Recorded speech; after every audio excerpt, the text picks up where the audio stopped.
For most of human history, money wasn't what you think. It wasn't metal pulled from deep underground. It wasn't printed paper stamped with authority. And it definitely wasn't numbers glowing on a digital screen. For thousands of years, money was stranger, more symbolic, more human, a mirror of what societies valued most. Not what they could mine, but what they could believe. And long before Europe minted its first coins, before Asia developed its imperial paper currencies, and before the modern financial world built its invisible networks of credit and debt, one civilization created an economy around something so unexpected that we struggle to imagine it today. Seed. A bitter, oily seed pulled from the fruit of a fragile tropical tree. The same seed that would one day become chocolate. But to the ancient Maya, cacao wasn't dessert. It wasn't indulgence. It wasn't sweetness. It was status. It was ritual. It was hierarchy. It was power. And eventually, it became money. Not metaphorically, not symbolically, literally. A functioning currency that paid workers, funded temples, bought political alliances, fueled armies, and shaped the economic behavior of millions of people across centuries. This wasn't just money from a plant. This was money from an idea. The idea that value doesn't have to be mined or forged. It can be grown, cultivated, harvested, counted, and consumed. If you think modern finance is creative, you haven't met the Maya. They weren't just trading. They were redefining what a monetary system could be. Welcome to the Wealth Archivist, where money, power, and history collide, and where the simplest objects reveal the deepest truths. To understand how cacao became currency, you first have to understand who the Maya were. Not the Hollywood version, the collapsing temples, the mysterious disappearance, the exotic pyramid shots used in documentaries. Not the simplified schoolbook version, just another ancient people living quietly in the jungle. No, the real Maya world was something far more impressive. From southern Mexico through Guatemala, Belize, Honduras, and El Salvador, the Maya civilization flourished with astonishing complexity. They reached their peak in what historians call the Classic Period. Roughly 250 to 900 CE, and contrary to popular imagination, these weren't isolated jungle villages. These were monumental urban centers. Tikal-Calakmul Palenque, Copan. Cities with populations in the tens of thousands, stone temples that pierced the skyline, palaces carved with dynastic histories, road networks connecting entire regions, astronomical observatories that could predict solar cycles with eerie precision, and marketplaces bustling with trade, noise, negotiation, and life. The Maya weren't primitive. They were engineers, mathematicians, astronomers, administrators, merchants, farmers, operating advanced agricultural systems, terraces, irrigation canals, raised fields, forest gardens. And they did all of this without draft animals, without metal tools, without carts or wheeled transport. Everything moved through human coordination. Porters, canoes, merchant guilds, regional marketplaces. To build cities at this scale, you don't just need stonemasons and farmers. You need a system, an economic engine powerful enough to sustain dense populations day after day. The Maya had that system. And at the center of it all were markets, massive daily markets operating in major cities. This is one of the most overlooked facts in Maya history. Their markets weren't small or occasional. They weren't side activities. They were the beating heart of urban life, open plazas where farmers sold maize, beans, squash artisans sold pottery, jewelry, clothing traders exchanged obsidian, jade, salt, dyes nobles negotiated tribute, and political deals families bought daily food and household goods. These markets required regulation, officials to monitor fairness, manage disputes, and prevent corruption. And markets on this scale require something else, a medium of exchange, a unit of value, a form of money, not barter, not trade, by necessity, but a shared currency that everyone in the civilization could trust. And this is where cacao enters the story, not as food, not as flavor, but as a deeply respected symbol, a sacred substance tied to mythology, ceremony, and elite culture. Before cacao became money, it became meaning. The Maya consumed it in the form of a thick, frothy drink, bitter, spiced, energizing. A drink reserved almost entirely for nobles, priests, warriors, diplomats, and rulers. Cacao appears in creation myths, royal court rituals, marriage ceremonies, political negotiations, offerings to gods, elite gifts of honor. It had what modern economists call embedded value, value people believe in long before it becomes standardized. Every currency begins here with belief. Money is never about the object, it's about agreement. And the Maya agreed that cacao mattered. But belief alone isn't enough. For cacao to become currency, the Maya needed something more structured: standardization, storage, measurability, trust, social acceptance, and remarkably, they achieved all of that. Archaeologists have found cacao beans stored in carefully counted bundles, not weighed, not measured by volume, but counted like coins. Maya murals and codices describe taxes paid in cacao. Workers paid daily wages in cacao. Tributes from defeated regions delivered in cacao. Market purchases made in cacao. This wasn't symbolic. This wasn't decorative. This was real currency, a real monetary system. And by the late classic period, cacao was everywhere inside Maya economic life. I could buy food, clothing, tools, household goods, crafted items, ceremonial materials, all with cacao beans. But here is a detail most people never hear. We actually know the prices. 10 beans gives a rabbit. 100 beans gives a turkey hen. 20 to 25 beans gives a cotton shirt. 3 to 5 beans gives a stone tool. These prices show consistency, standardization, economic memory, functioning market economy. This wasn't barter. This was money. Money built not from metal, but from meaning. By now you've seen how cacao rose from a sacred substance to a trusted commodity, to a widely used currency.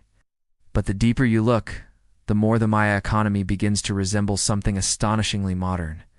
Because cacao wasn't the only money in circulation, it was just the most flexible. The Maya built a 3-tiered financial structure, a monetary ecosystem that allowed all levels of society to participate in economic life. Everyday currency, cacao beans, divisible, portable, easy to count. Perfect for buying food, tools, clothing, the daily rhythm of life. Mid-value currency, cotton textiles, woven mantles held stable value.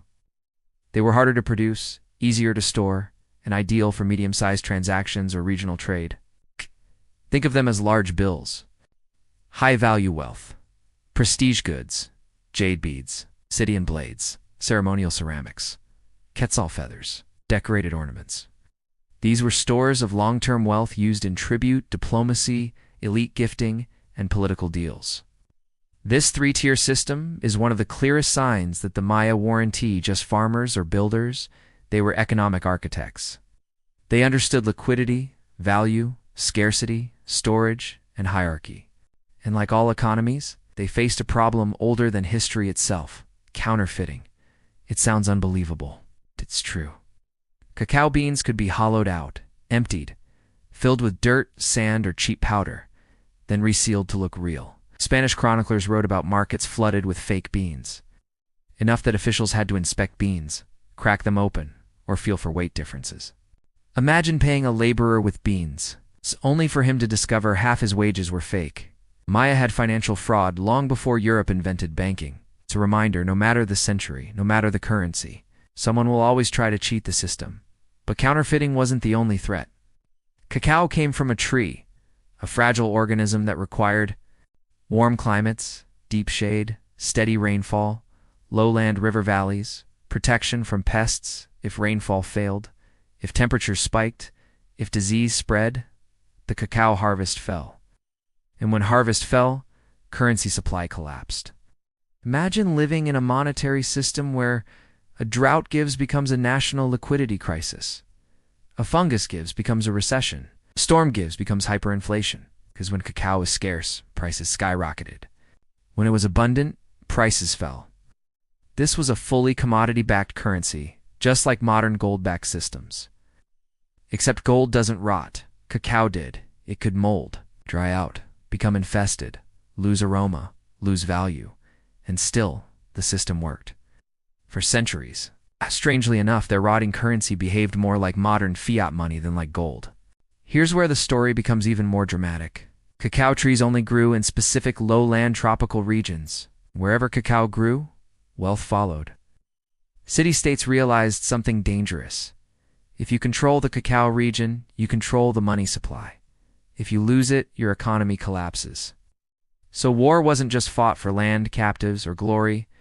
It was fought for monetary policy. Entire campaigns were designed to seize cacao orchards, river valleys, trade, choke points, merchant routes. This was the ancient equivalent of fighting for oil fields, or lithium mines, or semiconductor supply chains. A king who controlled cacao could fund armies, could pay artisans, and workers could conduct royal ceremonies, could strengthen alliances, could sustain trade networks, could maintain political influence. A king without cacao, rebellion, shortages, loss of legitimacy, and collapse. Money was not just economics, it was political survival. To manage this complexity, the Maya relied on professional merchants. They were called puhuns, long-distance traders who traveled for weeks or months carrying cacao, salt, jade, obsidian, and luxury goods. They were more than traders. They were diplomats, messengers, negotiators, sometimes spies. Always essential. They understood risk, supply chains, seasonal patterns, and political tensions. If you replace their cacao bundles with shipping containers, their river canoes with freight ships, their forest trails with highways, you end up with the blueprint of global commerce. And the Maya had it centuries before Europe even knew cacao existed. This is the part that shocks people the most. The Maya built an entire civilization on a currency that could rot, mold, dry out, be eaten, spoil in storage, vanish in drought, be counterfeited, be destroyed by insects, and still their system worked. It thrived. It funded cities, temples, armies, trade, diplomacy, and art. It survived environmental fluctuations, political shifts, and social pressure. This can be exchanged. This will be accepted tomorrow. Every financial system, from cacao to cryptocurrency, rests on the same fragile foundation: trust. The Maya built trust brilliantly. Over time, environmental stress, political fragmentation, warfare, and shifting trade patterns weakened the classic Maya world. But cacao money did not disappear. It survived the turmoil. It survived the collapse. It became the currency of the post-classic Maya. And later, the Aztecs adopted it, taxed it, and expanded it into a full empire-wide system. Cacao became the backbone of Mesoamerican economics for more than 1,000 years. And now, we arrive at the real meaning of this story. The reason this ancient system matters today, what the Maya understood, and what modern economies often ignore, is that money is vulnerable. When your currency depends on something you don't fully control, you expose your society to risk. Their inflation came from drought. Ours comes from energy shocks and supply chains. Their counterfeiting came from hollow beans. Ours from digital fraud, market manipulation, and financial engineering. Their geopolitics centered on cacao regions. Ours revolve around oil fields, lithium mines, and semiconductor fabs. Their economic stability depended on agriculture. Ours depends on global infrastructure, climate, and geopolitical stability. Strip away the technology, and the Maya economy becomes a mirror, a warning, a reminder that money is never neutral, never simple, never permanent. Money is a social contract held together by confidence, agreement, and belief. Break the agreement, and the economy collapses. No matter the century, no matter the civilization. The Maya turned cacao into currency because they trusted it, because they believed in it, because their society supported it. And when that belief was shaken, so was their world. That's the truth hidden inside a small, bitter seed. A truth we're still living with today. If this gave you a new perspective on money, power, and civilization, hit subscribe. History has the answers if you're willing to look closely enough.